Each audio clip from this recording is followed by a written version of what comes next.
Hello everyone, welcome to IFS. तो guys आज के सेशन में मैं बात करने वाला हूं जो कि हमारा आईआईटी जेम केमिस्ट्री का रिजल्ट्स आ चुके हैं सभी को, जैसा कि पता है। तो आज के सेशन में मैं एक सक्सेस की स्टोरी आप सभी के साथ में शेयर करने वाला हूं, जिनका नाम है पायल पटेल जी। चलिए पायल पटेल जी, फर्स्ट ऑफ ऑल आपको बहुत बहुत कंग्रेचुलेसन्स, आपने बहुत अच्छे मार्क्स गेन किए हैं। तो चलिए उसके लिए आपको मेरी तरफ से और मेरी पूरी आईएफएस की टीम की तरफ से आपको बहुत बहुत congratulations. Thank you so much sir, thank you so much. चलिए, तो आप अपने बारे में थोड़ा इंट्रोड्यूस करिए कि आपका क्या परिचय है, थोड़ा सा बताइए अपने परिचय के बारे में। Sir, myself Payal Patel and my mother name is Mrs Archana Patel. Hmm. Father name is Mr Jainin Kumar Patel. Hmm. And I am actually मैं सर आईएफएस की पेड स्टूडेंट भी रही हूँ, और मैं वाईटी पे तो कंटिन्यू करती ही हूँ सारी लेक्चर्स को। हम्म। और मैं सर एक्चुअली आईएफएस के पेड कोर्स में थी, बट उसके रिकॉर्डेड कोर्स में थी। मैं लाइव कोर्स अटेंड नहीं कर पाती थी सर, टाइम इशूज की वजह से, कॉलेज की वजह से सर। हम्म। मैं उसके रिकॉर्डेड वर्जन में थी। और ओके। उसमें वो चीज़ है कि सर मैं वहाँ पे टाइम की इशू नहीं होती थी, मुझे जब भी टाइम मिलता था फ्री, मैं वहाँ से क्लासेस कंटिन्यू कर लेती थी। हम्म। तो ये चीज़ बहुत अच्छा था कि वहाँ मतलब आईफएस में रिकॉर्डेड क्लासेस भी वैसे ही फील आती है जैसे लाइव क्लास में आती है। अच्छा, ये एडवांटेज मिला आपको, यानी चलिए तो बहुत बहुत अच्छी ज़्यादा बात है। ये तो आईफएस में ही अच्छा, आईएफएस में ही मिला, चलिए बहुत अच्छी बात है। चलिए आप थोड़ा सा हमें ये बताइए कि आपका बीएससी कब कंप्लीट हुआ था। सर मैं जैसे अभी करेंटली मतलब अभी मैं फाइनल ईयर में ही हूँ। अरे वाह, क्या बात है, फिर तो बहुत अच्छी अपॉर्चुनिटीज है आपके लिए। अच्छा, अभी मेरे सेमेस्टर एग्जाम भी चल ही रहे हैं। अच्छा अच्छा, यानी यस अभी सर। बीएससी फाइनल ईयर में है और आपके लिए आपका अगला पड़ाव रेडी है कि मुझे जाना कहाँ है। हाँ सर। यानी मंजिल सामने है, आपका इंतजार कर रहा है, बस आपको हाथ बढ़ाना है मंजिल की तरफ। Yes sir. बड़ी अच्छी बात है, बड़ा अच्छा भी लग रहा है, मुझे भी काफ़ी खुशी हुई कि ये पता चल करके कि आप लोग बहुत ही अच्छा रिजल्ट इस बार लेकर के आए हैं। यस तो सर, बेहद और खुशी सर हो रही है। हाँ, इसमें थोड़ा ऐड ऑन करना चाहूंगी अपने साइड से। बिल्कुल। सर मेरी जर्नी में मुझे ऐसा फील होता है कि मेरे से ज्यादा स्ट्रगल मेरे पेरेंट्स ने मेरे लिए किया है सर। जस्ट अच्छा। बिकॉज मेरी मम्मा सर, वो उन्होंने ने मुझे बहुत ज्यादा, वो कहते हैं ना इंसान को फाइनेंशियल सपोर्ट तो सारे पेरेंट्स करते सभी हैं। करते हैं, वो तो है। मेंटल सपोर्ट सर बहुत ज्यादा जरूरी होता है स्टूडेंट के लाइफ में। बिल्कुल सही बात बिकॉज है। हम्म। इंसान स्टूडेंट जो होते हैं पढ़ते पढ़ते बहुत टाइम एग्जॉस्टेड हो जाता है। हम्म। उसे मेंटल सपोर्ट बहुत ज्यादा नीड होता है सर उस टाइम पे। हम्म। तो ये चीज़ के लिए मैं बहुत थैंकफुल हूँ कि मेरे पेरेंट्स बहुत अच्छे थे, और उन्होंने मुझे मेंटली बहुत सपोर्ट किया सर। बहुत फाइनेंशियली तो अच्छी। सब, बट उन्होंने मुझे मेंटली बहुत ज़्यादा सपोर्ट किया यही था। होना भी चाहिए। जैसे कि अगर बच्चा मान लीजिए थोड़ा सा ऊपर नीचे अप डाउन हो रहा है, लेकिन बच्चे को अगर पेरेंट्स सपोर्ट करता है मतलब मेंटली तौर पे, तो वो ज़्यादा यस, इफेक्टिव आता है, उसका रिजल्ट आगे देखने को मिलता है हमें। वही मुझे सर, वही उसका फील भी अलग आता है ना, कि क्योंकि वो पेरेंट्स अगर मेंटल सपोर्ट देते हैं तो अलग फील आता है कि हाँ भाई, मुझे अपने लिए तो करना ही करना है, लेकिन जो चीज़ मैं कर रही हूँ मुझे सबसे ज़्यादा इम्पोर्टेंट अपने पेरेंट्स को प्राउड फील कराना है। बिल्कुल। इस समय आपके घर पे तो एक अलग ही खुशी का माहौल होगा। इस समय हाँ पेरेंट्स सर। तो बहुत ज़्यादा खुश होंगे। यस सर, मम्मा मेरी बहुत खुश है। तो आपके मन का थोड़ी। खाना वाना मिला कि नहीं बनाने के बाद, रिजल्ट आने क्या के सर? बाद? आपके मन का सॉरी सर। खाना मिला होगा, मम्मा ने बनाया होगा कि स्पेशल खाना आज हमारी बच्ची के लिए आज यही बनाएंगे हम। हाँ हाँ हाँ, वो तो वही बहुत खुश हैं। मैं थोड़ी सी उतनी खुश नहीं हूँ, बट वो बहुत ज्यादा खुश हैं। आप क्यों खुश नहीं है, आपको क्या दिक्कत है? सर दिक्कत ये नहीं है, वो थोड़ा सा मैं, मुझे ऐसा लगता था मैं थोड़ा और बेटर डिजर्व करती थी, बट थोड़ा सा सर पेपर का पैटर्न बहुत ज्यादा अनएक्सपेक्टेड आ गया था। तो इस चलिए, वजह से थोड़ा सा मुझे ऐसा फील हो रहा है कि मैं थोड़ा और बेटर डिजर्व करती थी। डिजर्व तो आप करते हो, नो डाउट। इसमें अगर आपने मेहनत किया है तो आपके मन में, जैसे जो स्टूडेंट पढ़ने वाले होते हैं उन्हीं के दिमाग में ऐसे सवाल आते हैं कि मैं और अच्छा भी कर सकता था। तो आपके मन में ये सवाल आने का मतलब ये है कि आप अच्छे स्टूडेंट रह चुके हैं। तो अच्छी बात है, आप इतना सोच रहे हो, इसका मतलब आप अच्छे पोजीशन पे फ्यूचर में जाने वाले हो। अगर इसी तरीके से आपके माइंड में सेटअप रहेगा तो आप 100% बहुत अच्छा करने वाले हैं आगे चल के। तो जो भी मिला है वो बहुत अच्छा मिला है, लोगों को ये भी नहीं मिला है। तो इसलिए उसके बारे में ये बिल्कुल नहीं सोचना है कि मुझे अच्छा नहीं मिला है। यानी भाग्य ने जो हमें दिया है वो सबसे बेस्ट दिया है, हमारी तो ये किस्मत में। हाँ। यस, कुछ कहना चाहते हैं? नो सर, बोलिए आप। मैं कह रहा था कि आपको जो मिला वो बहुत अच्छा मिला है। आपको एक अच्छी आईआईटी मिल जा रही है। और जैसे कि अगर आपके नाम के अगर अगर आईआईटी का टैग लगता है, ये मैटर ही नहीं करता कि आपके लिए बेस्ट आईआईटी है या लोअर कैटेगरीज में आईआईटी है। आईआईटी का मतलब होता है सिर्फ आईआईटी। सिर्फ आपको दिखना चाहिए डबल आईटी, वही वर्ड मेन मैटर करता है आपके लिए। और यस खासतौर पे सर। इंडिया में सबसे ज़्यादा मैटर यही करता है कि वो किस आईआईटी से है। जैसे आज के टाइम में जो भी आईआईटीएन होता है सिर्फ आईआईटीएन बोलते हैं, ये नहीं बताते कि कौन से आईआईटी से है। आईआईटीएन का मतलब सिर्फ आईआईटीएन। और रिज्यूमे पे भी आईआईटीएन ये थोड़ी रहेगा कि आप कहाँ से हो, बस रिज्यूमे में तो ये रहेगा ना आप आईआईटीएन हो। बस ये मैटर करता है। तो इसलिए आप बहुत अच्छी जगह है, इस बात को सोच करके आप खुश रहिए। चलिए थोड़ा अपने दोस्तों को बताइए कि आपने क्या स्ट्रेटजी अपनाई, किस तरीके से पढ़ाई की, थोड़ा उन्हें भी पता चले कि हाँ किस तरीके से हमें मेहनत करना चाहिए इस दौर में। सर मैंने ज्यादा कुछ स्ट्रेटेजी नहीं बनाया था, मुझे जो बैचेस में कराए गए थे मैं उसको बहुत डेडिकेटली फॉलो करी थी सर। हम्म। लाइक मैं जैसे टारगेट लेती थी, मुझे एक दिन में 3 लेक्चर करने हैं तो हम्म। करने हैं, हम्म। विथ नोट प्रिपेयर करके। हम्म। मुझे मैं क्या था सर, मैं एक दिन का टारगेट बनाती थी, जैसे मैं कॉलेज से फ्री होंगी हम्म। मुझे एक दिन ऑर्गेनिक, फिजिकल और इनऑर्गेनिक तीनों के एक एक लेक्चर करके उनकी डीपीपी उसी दिन सॉल्व करनी है और विथ नोट्स भी प्रिपेयर कर लेना है। तो कितना टाइम लग जाता था इस प्रोसेस में पूरा ओवरऑल? सर नोट्स वगैरह बनाने में तो मुझे लगभग 7 घंटे के आसपास लग जाते थे। अच्छा। और फिर मैं थोड़ा सा मॉड्यूल, आईएफएस का मॉड्यूल भी मैंने मंगा रखा था सर। हम्म। हम्म। हाँ, तो वो अच्छा। मॉड्यूल वगैरह सॉल्व करने में भी एक थोड़ा एक्स्ट्रा टाइम लग जाते थे, बट ठीक है हो जाता था सर, मैंने सारी बहुत चीज़ें। अच्छी बात है। तो आपका इनऑर्गेनिक ऑर्गेनिक फिजिकल में तीनों पे कमांड ठीक ठाक था कि? सर फिजिकल मेरा कुछ ज़्यादा अच्छा था एज कम्पेयर टू इनऑर्गेनिक और ऑर्गेनिक। अच्छा। तो यस आपके सर। पेपर में जो क्वेश्चंस आए थे तो आपने क्वेश्चंस को किस तरीके से सॉल्व किया? Section A, section B, section C, 3 part थे, तो क्या स्ट्रेटजी अपनाई वहाँ पे सॉल्व करने का तरीका? सर मैं एकदम पेपर के पैटर्न पे ही गई थी। मैंने पहले सेक्शन ए किया, देन बी, देन सी। ओके। तो चलिए बहुत अच्छी बात है।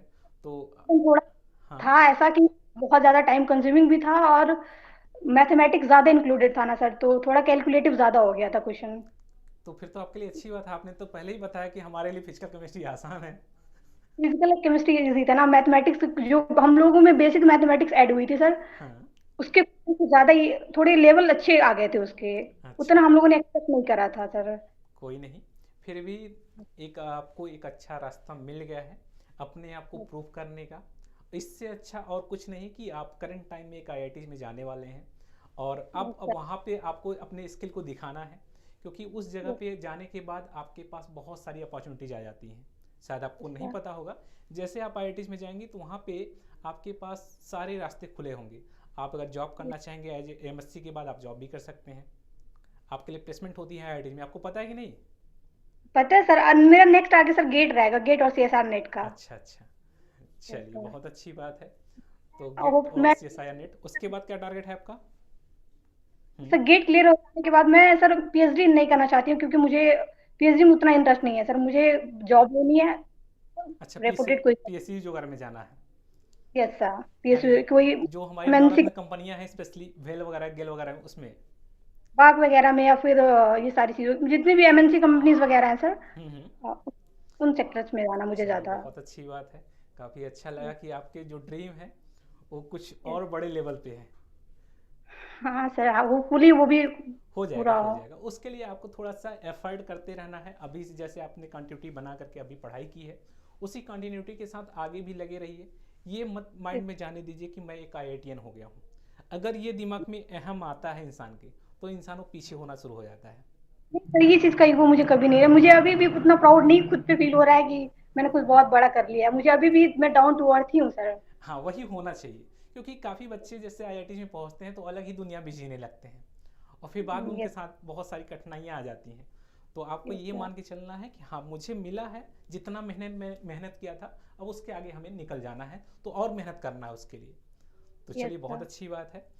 तो एग्ज़ाम के समय में आपको प्रेशर आया था कि नहीं, जब एग्ज़ाम आने वाले थे तो आपने क्या किया उस समय? पढ़ाई सर पे पैसे और ज़्यादा फोकस किया कि सोने पे फोकस किया? नहीं सर, सोने पे सर नींद ही कहाँ आती है उस टाइम पे। अच्छा, नींद नहीं सोने पे आती? तो नहीं सर, सर नींद मैं क्या था ना, मैं पूरा बैलेंस डाइट कर रही थी सर। Like okay. मेरे 6 to 7 आवर की स्लीप मैं प्रॉपर ले रही थी, हम्म। और बाकी जितना टाइम था मैं उस टाइम पे मैं कॉलेज को बिल्कुल रिड्यूस कर दी थी सर, कॉलेज से थोड़ा सा इंटरेक्शन बिल्कुल साइड में कर ली थी। ओके। और मैं अपना वही लगभग सर 14 to 13 आवर्स की स्टडी मैं कर लेती थी पर डे। क्या बात है, बहुत अच्छा है। यानी अच्छा। आपको अगर आप जो आपके जो कलीग्स हैं उन्हें अगर आप बताएंगे तो कम से कम 14 आवर के आसपास पढ़ाई करें तब उनका एक अच्छा हो सकता है। नहीं ऐसा सर नहीं था, मेरा क्या था ना सर, कॉलेज की वजह से थोड़ा टाइम ज्यादा लग जाता था ना, हम्म। तो इस वजह से लास्ट मोमेंट में टाइम मुझे कुछ ज्यादा देना पड़ा था, और देना भी चाहिए सर लास्ट मोमेंट पे, तो जितना आप दे सकते हो देना चाहिए आपको। एग्जाम से एक दिन पहले पढ़ते हैं कि नहीं पढ़ते हैं आप? नहीं सर, मैं बिल्कुल कुछ नहीं पढ़ी थी, मैं बिल्कुल अपने आप को चिल मूड में रखी थी, क्योंकि मुझे था कि अगर मैं अभी बर्डन मैंने ये था कि सर मैं साल भर अगर नहीं पढ़ी रहूंगी हम्म। तो भी मेरा कुछ नहीं होगा, और एक दिन मैं नहीं पढ़ूंगी तो भी कुछ नहीं होगा। ये पॉइंट है, ये पॉइंट है। इसलिए मैं उस दिन बिल्कुल चिल मूड में थी सर। मैं शॉर्ट नोट्स जो बनाई थी, फिजिकल के फॉर्मूला सीट वगैरह भी बनाई थी मैं सर, हम्म। तो उस फिजिकल फॉर्मूला सीट को बस थोड़ा बहुत ऊपर ऊपर से ऐसे देख लिया था रैंडम। बाकी चलिए मैं बहुत बहुत अच्छी। ज्यादा डीपली नहीं पढ़ी थी सर कुछ। ओके। तो आपने जो क्वेश्चन अटेम्प्ट किए थे बेसिकली आपने इनऑर्गेनिक से ज़्यादा अटेम्प्ट किए या ऑर्गेनिक या फिजिकल से? फिजिकल ज्यादा अटेम्प्ट हुए थे मेरे से सर। चलिए बहुत अच्छी बात है। फिजिकल ज़्यादा हाँ। अच्छे हुए मतलब आपके फिजिकल केमिस्ट्री पे ज़्यादा कमांड है। तो यस सर। आगे चल के भी इसका एडवांटेज आपको मिलने वाला है। फिजिकल केमिस्ट्री के जो करंट टाइम में अगर हम देखें तो स्टूडेंट कम मिलते हैं, तो आप एक उभरता हुआ फिजिकल केमिस्ट्री के स्टूडेंट निकलने वाले हैं जिन्हें फिजिकल केमिस्ट्री अच्छा लगता है। यस सर अदरवाइज मुझे, तो हाँ। और फिजिकल में भी सर मुझे क्वांटम केमिस्ट्री बहुत ही ज्यादा इंटरेस्ट है, मुझे अगर उसमें रिसर्च भी कोई करने को बोला मैं रेडी हूँ। क्या बात है, ये डेडिकेशन होना चाहिए। Yes quantum sir. केमिस्ट्री जैसा कि आप लोगों में से आप सबको क्या छोड़े हम अपने आप को बताते हैं, क्वांटम केमिस्ट्री हमें भी थोड़ी सी टफ लगती है, थोड़ी सी क्या बहुत ज़्यादा टफ लगती है, हम उसको साइड रखते हैं अपने पास से। हाँ एग्जाम में यस। कभी कभार आ जाता था या क्वेश्चन कर लेता हूँ, ऐसा नहीं कि नहीं करता हूँ, तो होना चाहिए। तो अगर मैं इसके साथ साथ बात करूँ तो जैसे आप अपने जो दोस्त हैं इनको कुछ बताना चाहेंगे कि इन्हें कैसे करना चाहिए प्रिपरेशन, किस तरीके से स्ट्रेटजी बनाएं, क्या उनके माइंड में सेटअप रखें? हाँ सर मैं बताऊंगी ये।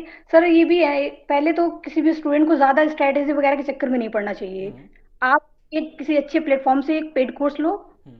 और बिल्कुल ब्लाइंडली फॉलो करो जो टीचर बोल रहा है, बिल्कुल ब्लाइंडली जो हम्म। कहते हैं बिल्कुल ना, और ये नहीं है कि जितना आप उलझोगे किसी चीज में फिर आप सोचते चले जाओगे ये भी कर लूँ ये भी कर लूँ, ऐसे कुछ नहीं होगा। आप कोई एक पेड कोर्स लो और हम्म। उसको बिल्कुल ब्लाइंड डेडिकेटेड होके जो जो टीचर वहाँ के बता रहे हैं आपको हम्म। उनके थ्रू आप उनसे मेंटोरशिप लेके आप हम्म। उसको बिल्कुल जस्ट फॉलो करो, डीपीपीज लगाओ, नोट्स बनाओ, और टेस्ट, हाँ सबसे इम्पोर्टेंट, हम्म। टेस्ट बिल्कुल ना करो, क्योंकि हमें सर ये फील हुआ पूरे एग्जाम देते टाइम पे हम्म। कि जितने मार्क्स मेरे मॉक में आते थे ना उसी के अराउंड मार्क्स मेरे आए हैं। ओके। तो हाँ, तो टेस्ट का बहुत ज्यादा रोल हुआ है सर। हम्म। तो इसको बिल्कुल लाइटली मत लो, और टेस्ट को पूरा डेडिकेटली फॉलो करो। और हाँ, अपनी टीचर्स को ऐसा नहीं है कि वो, क्योंकि बहुत बच्चे क्या होते हैं ना सर, टीचर को ही जज करने लगते हैं। हाँ ऐसा होता है, काफ़ी बच्चे ऐसा करते हैं। मुझे लगता है कि यार ये पढ़ा रहे हैं, इनके इनके कोर्स इनके कंटेंट सफिशिएंट होंगे या नहीं होंगे। हम्म। इस चीज की एबिलिटी हमारे पास नहीं होती कि टीचर जज कैसा करने पढ़ा की। रहा है या फिर हाँ जज करने की कंटेंट। हमारे पास वो नहीं है कैपेसिटी। अभी हम कुछ नहीं कर सकते, बस हमें अगर हमने बैच लिया है तो हमें बस उनको ब्लाइंड फॉलो करो। बस हम्म। मैं इतना ही कहूँगी, जहां से भी आप हो बस उस कोर्स को आप प्रॉपर पढ़ो, और बहुत ज्यादा अच्छी बात। स्ट्रेटजी पढ़ो। यानी कहने का मतलब है कि कभी इधर जाके पढ़ो कभी उधर जाके पढ़ो, ये ना करिए, आप कहीं एक जगह प्रॉपर अपना कंसिस्टेंसी बनाइए और एक ही जगह पे फॉलो करके पढ़ाई करते रहिए आप।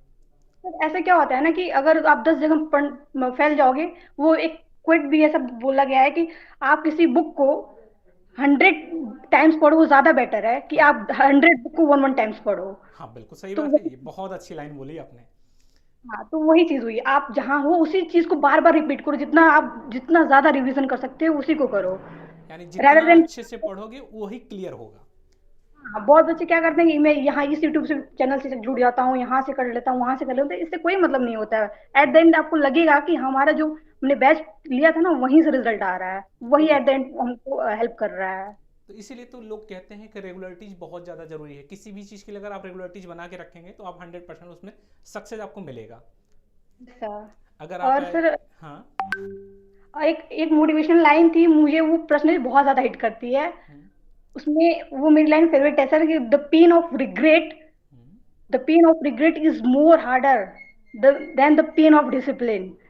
ओके। मतलब सर कि अगर आप सपोज डैट अगर किसी का सिलेक्शन नहीं हुआ हम्म। और उसने पूरे साल वही चीजें की जो नहीं करना चाहिए, और उसके वजह से उसका सिलेक्शन नहीं हुआ, और आज वो गिल्ट फील कर रहा है, तो वो ज्यादा पेनफुल होगा सर, ज़्यादा पेनफुल होगा, सही बात है, बहुत अच्छी बात है। ज्यादा painful होगा एज कम्पेयर टू वो डिसिप्लिन जिसके मेंटेन करने से उसको आज सक्सेसफुल हुआ होता होता वो हुआ, हाँ बिल्कुल सही बात है। वो चीज। तो ये चीज मुझे बहुत ज्यादा हिट करती है सर, यही लाइन को लेके मैं अपना स्टार्ट करती थी और लगी डेडिकेशन, रहती थी सर। बहुत अच्छी बात है, डेडिकेशन ऐसा होना चाहिए। कुछ अगर आपके पास अगर कुछ ऐसी लाइनें अगर आपके दिमाग में बार बार हिट करती हैं, तो आप उस यस दिमाग अपने दिमाग को आप सही डायरेक्शन में लेकर के जाएंगे। अदरवाइज क्या होता सर। है, अगर आप कुछ सोचते ही नहीं, बस ज़िंदगी चल रही है, घर पे फाइनेंशियल सपोर्ट मिल रहा है, तो हम ऐसे घूमते रहेंगे, इधर उधर करते रहेंगे, इस बार नहीं तो अगली बार करेंगे, तो ऐसा नहीं होना चाहिए। Yes sir. बहुत अच्छी बात है। चलिए, यस सर। काफ़ी अच्छा लगा आपसे बात करके। तो थैंक यू सर।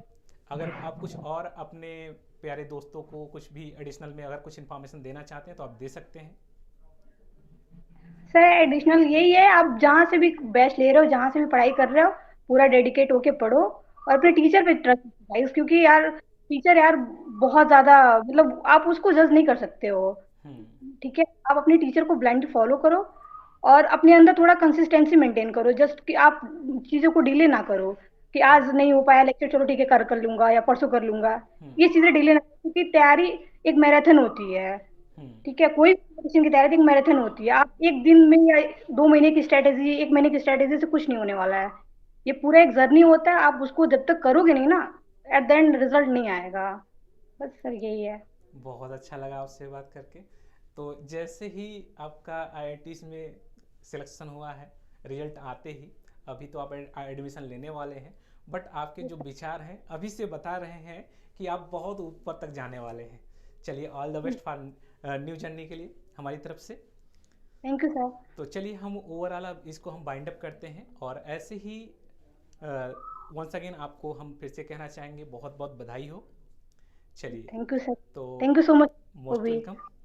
तो चलिए गाइज, हम आज का सेशन यहीं पे समाप्त करते हैं, और ऐसी ही स्टोरीज के साथ हम आप सभी के साथ जुड़ते रहेंगे।